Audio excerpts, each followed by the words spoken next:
एक तो, और जो मानवीय संस्कृति का दर्शन इसमें पाया जाता है, इसको सूक्त वेद भी कहते हैं। तो सूक्त वेद, सूक्त का मतलब क्या है? सूक्त का मतलब ही है सुभाषितम, सुवचनम। तो ऋग्वेद में क्या है? सुभाषित, अच्छी अच्छी बातें बताई गई हैं, अच्छे अच्छे जो है उक्तियां हैं, उसमें अच्छे अच्छे विचार हैं। तो हमारी प्रथम सीढ़ी का सोपान क्या है जीवन की? कि उत्तम विचार का होना। तो उत्तम विचार किसमें है? ऋग्वेद में। तो प्रथम सीढ़ी का सोपान जो है हमारा, जो है प्रगति का, उन्नति का, उत्थान का सोपान, सबसे पहला क्या है? उत्तम विचार। तो उत्तम विचार हमें कहाँ से समझ आते हैं? अगर हम ऋग्वेद का अध्ययन करते हैं। ऋग्वेद का अध्ययन करोगे, अपने आप से ही अपने आपके भावों में, विचारों में शुद्धता आएगी, निर्मलता आएगी। ऋग्वेद का मैं एक मंत्र आपको बताती हूँ, उसी से देखो आप। राष्ट्रीय सेवा योजना है ना, तो ऋग्वेद का मंत्र है, दशम मंडल का मंत्र है उसका, समगच्छत्वं संवदत्वं संवो मनासि जानताम देवा भागम यथा पूर्वे संजाना नाम उपासते। इसका अर्थ है समगच्छत्वम, तुम सब जो है आपस में मिलकर चलो। संवद्वम, मिलकर बोलो। समगच्छत्वम संवद्वम संवो मनासि जानताम, और आपस में अपने भावों और विचारों को समझो और जानो और मानो। तो क्या? सब मिलकर चलो, बोलो, सभी ज्ञानी बनो। कैसे? पूर्वजों की भांति कर्तव्य के मानी बनो। जैसे हमारे एंसेस्टर्स, हमारे पूर्वज जो हैं सेवा कर्म करते आए हैं, सत्कर्म को करते आए हैं, अपनी उन्नति की है, देश की उन्नति की है, समाज की उन्नति के कार्यों को किया है, उसी तरह से हमने भी ऐसे कार्यों को करते हुए अपने जीवन को उन्नत बनाना है, सफल बनाना है। ये हमें कहाँ से शिक्षा मिलती है? ऋग्वेद से।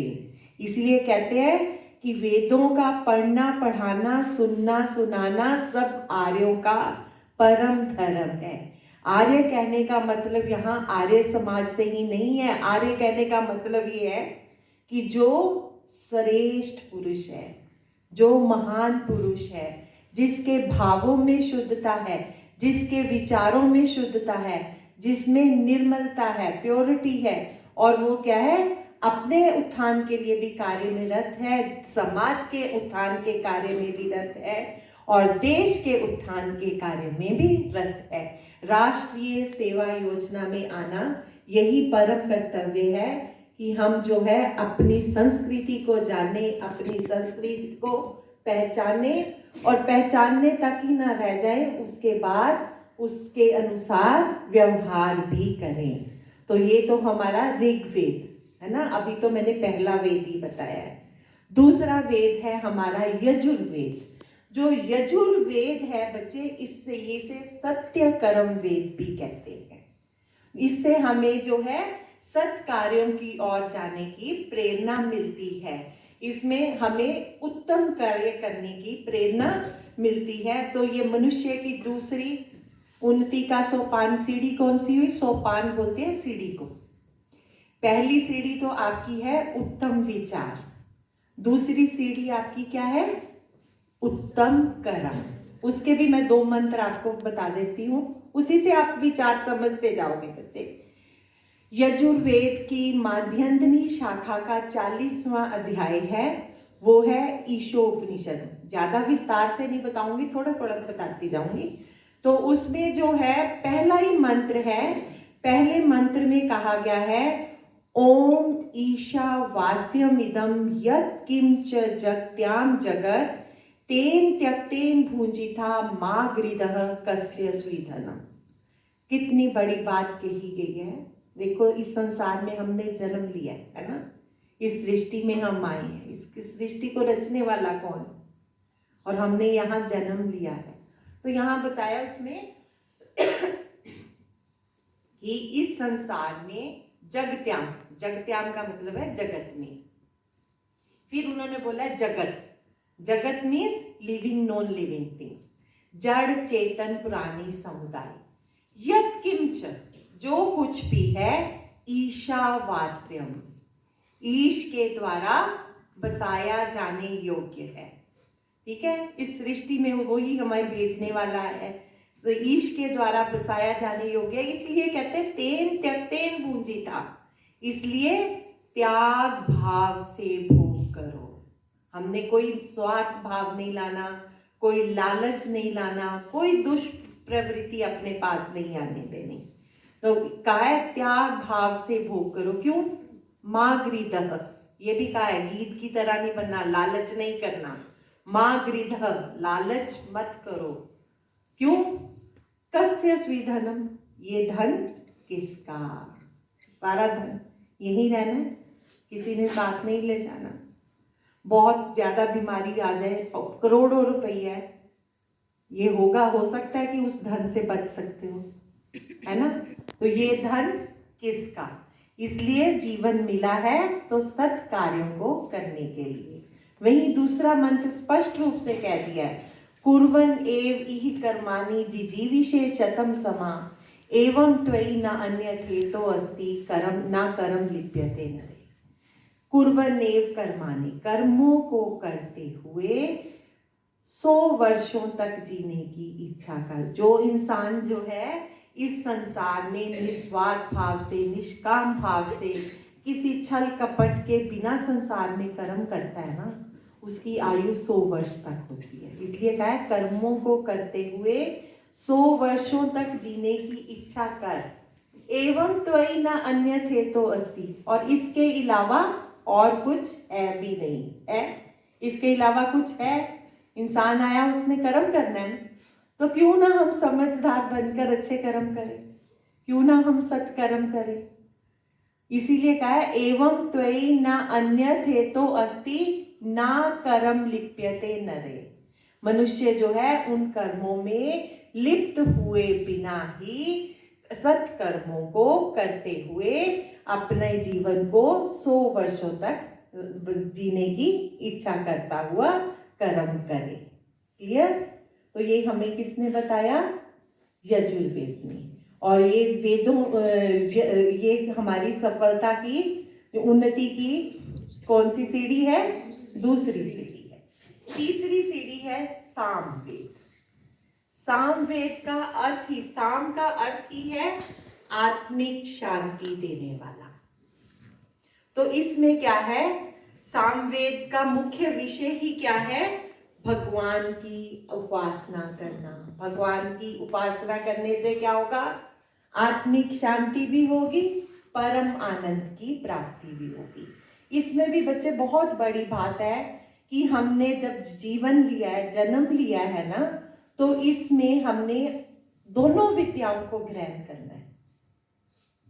एक तो शिक्षा पढ़ते हो, शिक्षा के साथ साथ आत्मविद्या। आत्मविद्या को ही क्या कहा जाता है? अध्यात्म विद्या।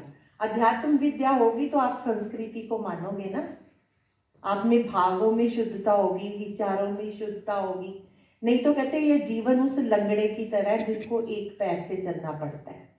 अगर हम सिर्फ विद्या ही करते हैं और अध्यात्म विद्या को नहीं जानते, उन दोनों को जानना जरूरी है। तो सामवेद जो है उपासना, भगवान की उपासना, इससे क्या है? हमें, साम का अर्थ ही है आत्मिक शांति। तो ये मानव के उत्थान की कौन सी सीढ़ी है? तीसरी सीढ़ी। आप मानते हो समुद्र में तैर रहे हैं, आप समुद्र में डुबकी लगा दी आपने, खूब तैर रहे हो, तैरते जा रहे हो, तैरते हुए आपको प्यास लगी, तो क्या समुद्र का पानी प्यास बुझाएगा? नहीं। कौन सा पानी बुझाएगा? आपको स्वच्छ पानी, निर्मल पानी आकर बाहर पीना ही पड़ेगा, है ना? उसी तरह इस जीवन में भी जो जीवन का वास्तविक ध्येय है वो अध्यात्म है, तो उपासना को साथ जरूरी है ना? तो सामवेद जो का विषय भी, मुख्य विषय क्या है? आत्मिक शांति देने वाला तो आत्मा के मंत्र, आध्यात्मिकता के बारे में आप किससे जानोगे? सामवेद से। तो सफलता की तीसरी सीढ़ी क्या है? उपासना। तो हमने 3 चीजें की, उत्तम विचार, उत्तम कर्म और उपासना। और इसमें आप इसका मंत्र सबको पता है, ओम ध्यौ शांति अंतरिक्षम शांति पृथ्वी शांतिरापः शांतिरोषधय शांति वनस्पतयः शांतिर्विश्वे देवा शांति ब्रह्म शांति सर्वं शांति शांतिरेव शांति सामा शांतिरेधि। ओम शांति शांति। तो पूरे भूलोक में, हर जगह, पृथ्वी में, धरती में, आकाश में, वनस्पतियों में, सब जगह किसकी प्रार्थना की है? शांति की, अपनी आत्मा की शांति की प्रार्थना की है।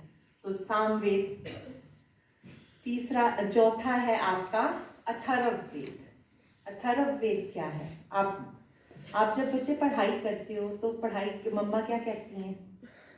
कंसंट्रेशन करो, है ना?